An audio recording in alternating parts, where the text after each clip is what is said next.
ഈ ആട്ടക്കലാശ് എന്ന് പറയുന്ന സിനിമ കണ്ടുകൂടിയാണ് എനിക്ക് ഏകദേശം പുള്ളിയോട് ഭയങ്കര ഇഷ്ടമായത്.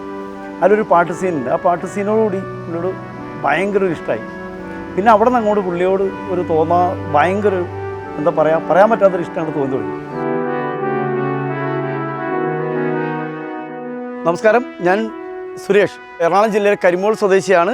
ഞാൻ റിപ്പോർട്ടർ ചാനലിൽ വരാൻ കാരണം ഞാനും നിങ്ങളെപ്പോലെ തന്നെ ഒരു കട്ട ലാലേട്ടൻ ഫാനാണ്.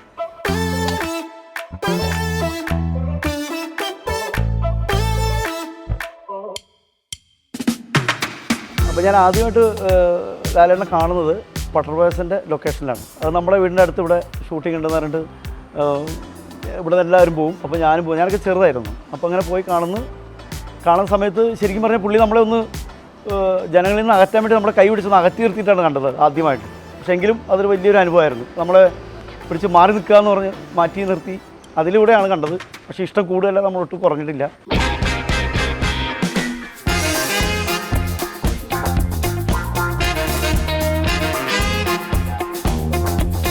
പണ്ടെന്ന് പറഞ്ഞാൽ നമ്മൾ എവിടെ പോയാലും വെച്ചാൽ വീക്കിലികൾ, സിനിമാ മാസികകൾ, എന്തായാലും അത് മംഗളം പോലുള്ള വീക്കിലുകളിൽ പോലും ലാലേട്ടൻ്റെ പടം കണ്ടു കഴിഞ്ഞാൽ നമ്മൾ ബുക്ക് വാങ്ങിച്ചിരിക്കും.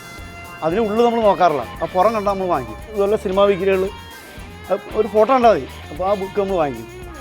ചെറിയൊരു പടമാണെങ്കിലും വാങ്ങിക്കും. അത് ബുക്കിലുള്ള കളക്ഷൻ ഇങ്ങനെ വരാൻ കാരണം കൂടുതൽ അതുകൊണ്ട് തന്നെ ഉള്ളിൽ എന്താണെങ്കിലും നമുക്ക് കുഴപ്പമില്ല. ലാലേട്ടൻ മതി. ലാലേട്ടനെ കണ്ടു കഴിഞ്ഞാൽ അപ്പോൾ ആ ബുക്ക് വാങ്ങിക്കും. അത് കൊണ്ടുവരും, വീട്ടിൽ കൊണ്ടുവരും. ആദ്യമായിട്ട് വാങ്ങിച്ച ഫോട്ടോയാണിത്. നമ്മൾ ഈ ഉത്സവപ്പറമ്പിൽ നിന്ന് വാങ്ങിച്ച 5 രൂപ എടുത്ത് വാങ്ങിച്ചിട്ട് ഇത് ഞാൻ അന്നത്തെ കാലത്ത് ഒരു 200 രൂപ കൊടുത്താണ് ഇത് ഫ്രെയിം ചെയ്യിച്ചു. ചില്ലക്കിട്ട് വീട്ടുകാർ പോലും അറിയാതെ നമ്മൾ പണിയെടുത്ത വസ്തു അന്ന് 10 രൂപയ്ക്കൊക്കെ പണിയുന്ന ആളാണ്. അപ്പോൾ ആ സമയത്ത് 200 രൂപ കൊടുത്തിട്ട് ഫ്രെയിം ചെയ്ത് ചില്ലക്കിട്ട് ഭംഗിയായിട്ട് ഇവിടെ വർഷങ്ങളോളം ഇരുന്നു. ചില്ലൊക്കെ പിന്നെ പോയതാണ്. അത് എൻ്റെ കല്യാണ സമയത്ത് 88 വാങ്ങിച്ചാണ് നമ്മൾ. ഇത് ചിത്രം സിനിമയുടെ 340 അന്നത്തെ പേപ്പർ കട്ടിങ്ങാണിത്. പുള്ളിയോടുള്ള ഇഷ്ടം കൊണ്ട് പുള്ളിയുടെ എന്ത് കണ്ടാൽ ഒരു തല കണ്ടാൽ നമ്മളപ്പോൾ വെട്ടിയിട്ട് പേപ്പർ എടുത്തിട്ട് ഒട്ടിക്കുന്ന പരിപാടിയാണ്. നമ്മൾ പണ്ട് പശ വെച്ചിട്ട് ഡോറിലും വീടിൻ്റെ ഭിത്തി നിറച്ച് ഒട്ടിച്ച് വയ്ക്കുമായിരുന്നു. ഫുള്ളായിട്ട് ബുക്കുകളിലൊക്കെ ഒട്ടിച്ച് വയ്ക്കുമായിരുന്നു. അങ്ങനെയൊക്കെ നമ്മളിങ്ങനെ വെട്ടുന്ന ഒരു സംഭവമാണ് ഇങ്ങനത്തെ ഓരോരോ പടത്തിൻ്റെ പീസുകളൊക്കെ. ഇതൊരു താഴ്വാരം എന്നുള്ള സിനിമയാണ്. ഈ സിനിമ കാണുന്നതിന് ഇതിൻ്റെ ഒരു ചരിത്രമെന്ന് വെച്ചാൽ സിനിമ കാണാൻ നമ്മുടെ കയ്യിൽ പൈസ ഉണ്ടായില്ല. അപ്പോൾ പൈസ ഇല്ലാത്ത സമയത്ത് താഴ്വാരം കാണാൻ വേണ്ടിയിട്ട് പൈസ ഇല്ലാത്ത സമയത്ത് ഇവിടെ ഒരു അലുമിനിയത്തിൻ്റെ കുടമുണ്ടായി. അതങ്ങനെ ചവിട്ടി ചളക്കിയിട്ട് കൊണ്ടേ കൊടുത്തിട്ട് അങ്ങനെയാണ് ആ സിനിമ കണ്ടത്.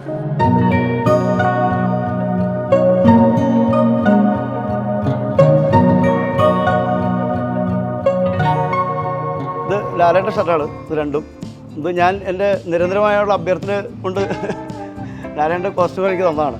ഞാൻ പുള്ളിയുടെ നിരന്തരം ശല്യം ചെയ്തിട്ടുണ്ട്, എനിക്ക് ഇങ്ങനെ വേണമെന്ന് പറഞ്ഞിട്ട് ആഗ്രഹം പറഞ്ഞിട്ട് തന്നതാണ്. ഞാൻ ഇത് ഇട്ടിട്ടില്ല, ഇങ്ങനെ സൂക്ഷിച്ച് വെച്ചിരിക്കുകയാണ് നിധി പോലെ.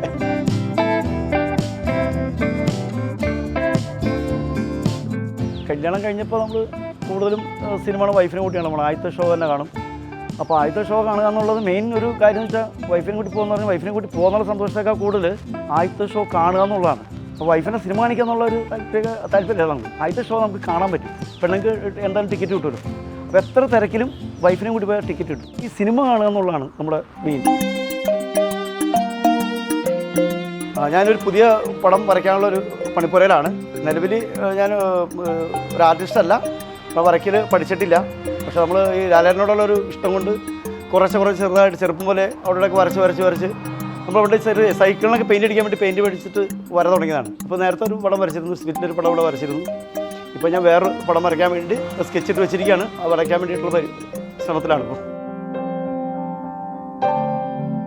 നമ്മളൊരു ദിവസം പോലും ലാലേട്ടൻ്റെ ഒരു സിനിമയോ ഒരു പാട്ടോ അല്ലെങ്കിൽ ഒരു സീൻ പോലും നമ്മൾ ഓർക്കാതെ ഇരിക്കുന്ന ദിവസമില്ല. സ്വപ്നങ്ങൾ വരെ കണ്ടിട്ടുണ്ട്. പല ദിവസങ്ങളും ഞാൻ സ്വപ്നം കണ്ടിട്ടുണ്ട്. പുള്ളി ഞാനായിട്ട് സംസാരിക്കുന്നതും അതൊക്കെ ഭയങ്കര സന്തോഷമാണ്. സ്വപ്നമാണെന്ന് ഓർക്കുമ്പോൾ സങ്കടമായിട്ട് തോന്നാറുണ്ട്. കാരണം എൻ്റെ തൊട്ടടുത്ത് നമ്മുടെ വീട്ടിൽ പല സ്ഥലങ്ങളിലൊക്കെ നമ്മൾ ഒരുമിച്ച് കണ്ടതായിട്ടുള്ള സ്വപ്നം പോലും ഞാൻ കണ്ടിട്ടുണ്ട്. അതിങ്ങനെ നമ്മൾ ദൈനംദിനം പുള്ളിനെ തന്നെ ഓർത്തുകൊണ്ടിരിക്കൊണ്ടായിരിക്കാം. അത് എപ്പോഴും ഇങ്ങനെ ചിന്തകളിലൂടെ ഇങ്ങനെ കടന്നു പോലെ. അത് നമ്മൾ മാത്രമല്ല, നമ്മളെപ്പോലെ കോടിക്കണക്കിന് ആളുകളുണ്ട്. നമ്മൾ അതിൻ്റെ ഒരു ചെറിയൊരു ഭാഗം മാത്രമാണ്. ലാലേട്ടനെ ഇഷ്ടമുണ്ടാണ് സിനിമ ഫീൽഡിൽ തന്നെ വർക്ക് ചെയ്യണത് തന്നെ. എവിടെയാണെങ്കിൽ നമ്മൾ പോകും. അങ്ങനെ അതിന് വേറെ പ്രത്യേകിച്ച് ഒന്നും നോക്കില്ല. ദൃശ്യം 2 ഒരു ലൊക്കേഷനിൽ ഒരു വീടിനോട് ചേർന്ന് വേറൊരു വീട് പണിയാനായിട്ട് അതിലൊരു സാബു സരിതാണ്ട് പോലീസുകാരൻ താമസിക്കുന്ന ലൊക്കേഷനിൽ. അപ്പോൾ അതിലത് പണിയാൻ വേണ്ടിയിട്ട് ഞാൻ ഇവിടുന്ന് ആളുകളെയും കൊണ്ടുപോയി. കുറച്ച് എനിക്ക് ആദ്യമായിട്ട് സെൻറ്റിമെൻറ്റ്സ് തോന്നിയ സിനിമ ഞാൻ പാദമുദ്ര എന്ന സിനിമ അടിച്ചിട്ട് ചെറുപ്പത്തിൽ കണ്ട സിനിമ. അതിന് ഞാൻ കരഞ്ഞ ഒരു ഇപ്പോഴും എനിക്ക് സിനിമ കണ്ട് ഞാൻ പാദമുദ്ര ഉത്സവപ്പിറ്റെന്ന് ഈ സിനിമയെ കണ്ടാൽ ഞാൻ ഇപ്പോഴും കരയും. കാരണം അതിൽ മോഹൻലാലിനെ ഇങ്ങനെ ഇരുത്തി ഇങ്ങനെ കുഴിച്ചിടുന്നൊരു സിനിമ, അത് എനിക്കത് ഉൾക്കൊള്ളാൻ പറ്റുള്ളൂ. അത് ഭയങ്കര ഒരു ഫീൽ തന്നെ സിനിമ. ഇപ്പോഴും എനിക്കതൊരു, കാരണം ആൾ മരിച്ചിട്ടില്ലെങ്കിലും അതൊരു ഭയങ്കര ഒരു ഫീലാണ് അങ്ങനെ ഇരുത്തി കുഴിച്ചിടുന്നത്. പിന്നെ ഉത്സവപ്പിറ്റെന്നിന് പുള്ളി തൂങ്ങി ചാടുന്ന സീനുണ്ട്, അതെനിക്ക് പറ്റില്ല. എനിക്ക് വേണ്ടാലും കറിയും അതിന് കാണാൻ പറ്റില്ല. സീന കാണാൻ പറ്റില്ല എന്നല്ല, അതൊരു ഫീലാണ്.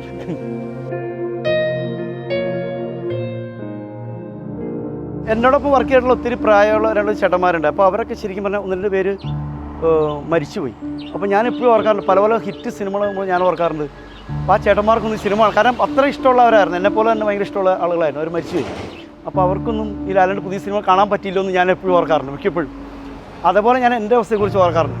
ഈ തുടർ ഇറങ്ങിയപ്പോഴാണ് ഞാനത് സീരിയസ് ആയിട്ട് ചിന്തിച്ചു തുടങ്ങിയത്. അതായത് തുടരും റിലീസായ ശേഷം ഇത്രയും നല്ല സിനിമ 6 പ്രാവശ്യം കണ്ടു.